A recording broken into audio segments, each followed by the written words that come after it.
भंडारा शहरातील राजीव गांधी चौकातून मोटरसायकल चोरीला गेल्याची घटना उघडकीस आली आहे। या प्रकरणी अज्ञात चोरट्याच्या विरोधात भंडारा पोलिसात गुन्हा दाखल करण्यात आला आहे।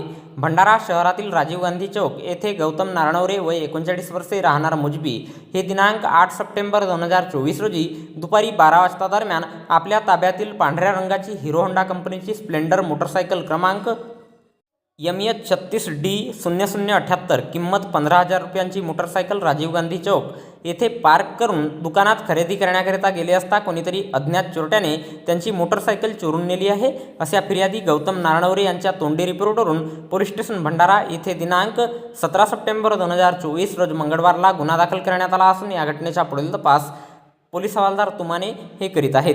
तर याबद्दलची माहिती भंडारा जिल्हा पोलीस दलाच्या वतीने दिनांक 18 सप्टेंबर 2024 रोज बुधवारला एका प्रसिद्धीपत्रकाच्या माध्यमातून देण्यात आली आहे।